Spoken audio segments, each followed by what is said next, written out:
जय हिंद learners, welcome to beginners learn YouTube channel. So learners, आप लोगों के बोर्ड एग्जाम में हर एक बार मैथ में दो चर में युगपत रैखिक समीकरण को हल करने की विधियां पूछा जाता है, जिसमें आप लोगों को रैखिक समीकरण को हल करने के हमारे पास कुल 5 विधियां होता है। तो पांचों विधियों से आप लोगों के एग्जाम में क्वेश्चन पूछा जाता है, दिया जाता है। जैसे कि आप लोग एक एग्जाम्पल मैंने बोर्ड पर लिखा है, आप लोग देख सकते हैं, यह एनसीईआरटी का एग्जाम्पल है।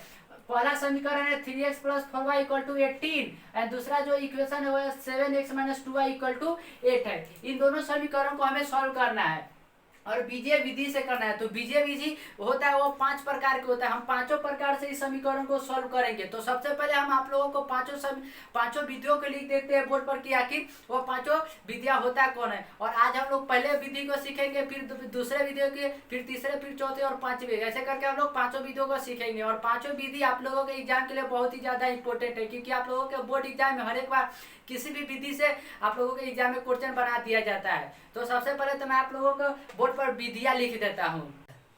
तो आप लोगों को रैखिक समीकरण सॉल्व करने जो 5 विधियां होता है वो इस प्रकार से है। तो पहला विधि तो है वो है लुप्तीकरण विधि, जिसे इंग्लिश में हम लोग बाय एलिमिनेशन कहते हैं। पहला विधि जो होता है वो होता है लुप्तीकरण विधि, जिसे इंग्लिश में बाय एलिमिनेशन कहते हैं। दूसरा जो विधि होता है वो होता है प्रतिस्थापन विधि, जिसे इंग्लिश में हम लोग बाय सब्स्टिट्यूशन विधि कहते हैं।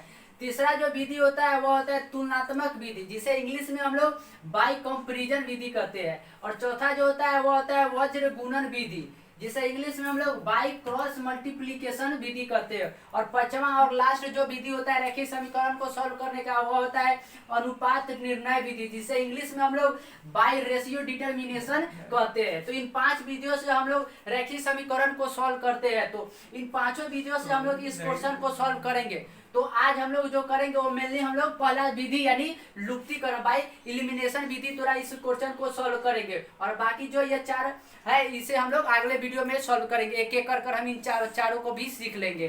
तो सबसे पहले हम लोग लुप्तीकरण विधि से इसे सॉल्व करेंगे। और आप लोग इसको कौन सा एग्जाम्पल है, ये एनसीईआरटी का एग्जाम्पल है।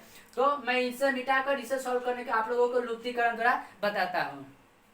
तो हम लोग एनसीईआरटी के आप लोग देख सकते हैं कि आपके सामने दो रैखिक वाले समीकरण दिए हुए हैं और ये एनसीईआरटी का एग्जाम्पल है। तो इसे हम लोग लुप्तीकरण, इसे हम लोग क्या करेंगे, लुप्तीकरण विधि द्वारा सॉल्व करने की कोशिश करते हैं। तो आप लोग पहला आप लोग देख सकते हैं कि दिया हुआ है 3x plus 4y equal to 18 है और दूसरा जो है वो है 7x minus 2y equal to 8 है। यह समीकरण को पहले हम लोग क्या करते हैं कि पहले को हम लोग पहला समीकरण मान लेते हैं और दूसरा को दूसरा समीकरण मान लेते हैं, जिससे हमें इन दोनों को सॉल्व करने में आसानी हो।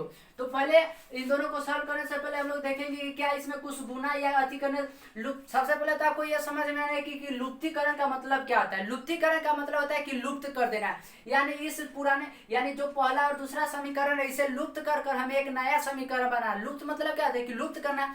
तो हम इन दोनों को लुप्त कर एक नया समीकरण बनाएंगे और उससे इसे सॉल्व करेंगे। तो हम लोग क्या करते हैं, अगर आप लोग ठीक से देखिएगा तो यहाँ पर है 4y और बटा में और दूसरे वाले में माइनस 2y।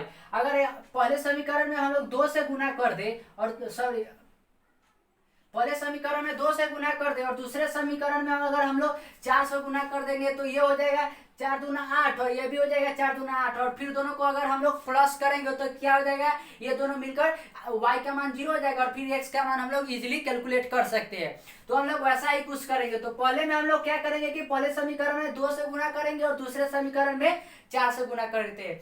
तो पहले हम लोग गुना कर लेते हैं। अगर हम 2 से समीकरण 1 में करेंगे तो ये हो जाएगा 3 दूना 6x प्लस और ये 4 दूना 8y हो जाएगा इक्वल टू हो जाएगा 18 दूना 36, 18 दूना 36 हो जाएगा। फिर उसी प्रकार समीकरण 2 में हम 4 से करेंगे तो ये हो जाएगा 7 चौका 28 x माइनस, यहाँ पर माइनस है तो माइनस हो गया और ये हो जाएगा 2 दूना 2 चौका 8 हो जाएगा इक्वल टू और 8 चौका हो जाएगा 32, 8 चौका 32 हो जाएगा। और इसे हम लोग क्या मानते हैं, इसे समीकरण 3 और इसे समीकरण 4 मान लेते हैं, क्योंकि पहले दोनों को हम लोग पहला को 1 और दूसरे को 2 मान चुके हैं। तो इसे हम लोग तीसरा और चौथा समीकरण मान लेते हैं। तो आप लोग अगर आप देख सकते हैं तो यह है प्लस 8y और दूसरा जो है वो है माइनस 8y। तो अगर हम इन दोनों को प्लस करेंगे तो यह कट कर 0 हो जाएगा, क्योंकि हम जानते हैं कि कोई भी संख्या अगर सेम हो, अगर दोनों एक प्लस में दूसरा माइनस हो तो दोनों कट कर क्या बनाता है, 0 बनाता है। तो हम लोग कुछ ऐसा ही करते हैं। दोनों को अगर हम समीकरण को प्लस करेंगे तो यह प्लस माइनस 8 कट जाएगा और ये 28 और 6 कितना हो जाएगा, ये हो जाएगा 34x। इक्वल टू, क्योंकि ये तो कट गया तो इसका कोई हमें लिखने की जरूरत नहीं है। और ये हो जाएगा 32 और 36 कितना हो जाएगा, ये हो जाएगा 68। और x अगर 34 को हम लोग बटे में लाएंगे तो ये हो जाएगा 68 बटा में 34, और 34 से 68 कट कर हमें कितना मिलेगा, तो 2। तो फाइनली हमें x का मान कितना मिल गया, x का मान हमें मिल गया 2। और हमें अब क्या चाहिए, हमें अब y का मान चाहिए। तो y का मान हमें ज्ञात करने के लिए बहुत ही ज्यादा इजी हो चुका है। तो इससे हम लोग समीकरण x का जो मान है उसे हम लोग समीकरण 1 2 3 4 किसी में भी रखेंगे तो हमें y का मान मिल जाएगा। तो हम लोग क्या करते हैं कि सिंपली x का मान जो 2 आया है उसे हम लोग समीकरण 1 में ही रख देते हैं, हमें आसानी होगा। तो हम लोग समीकरण 1 में रखेंगे तो ये हो जाएगा 3, यहाँ पर x है तो x की जगह पर 2 लिखेंगे तो 2 हो जाएगा प्लस, और 4y तो 4y रहने देते हैं क्योंकि y का हमें मालूम, और 18 को 18 रह जाएगा। ये हो जाएगा 3 दूना 6 हो जाएगा प्लस 4y इक्वल टू हो जाएगा 18। इतना समझ चुके हैं आप लोग, यहाँ पे सब करते हैं। ये हो जाएगा 6 अगर उस पार ले जाएंगे तो ये हो जाएगा 4y इक्वल टू हो जाएगा 18 माइनस 6 हो जाएगा, और ये हो जाएगा 4y इक्वल टू 18 में से 6 गया तो 12 हो जाएगा, और 4 को अगर बटे में ले जाएंगे तो ये हो जाएगा 12 बटा में 4, और 4 से 12 कितने दफा जाएगा, तो 3 दफा। तो y का जो मान मिल गया वो मिल गया 3। तो हमें जो फाइनली आंसर मिलता है वो मिलता है x equal to 2 and y equal to जो मान मिलता है वो होता है 3, और यही हम लोगों का फाइनल आंसर होगा।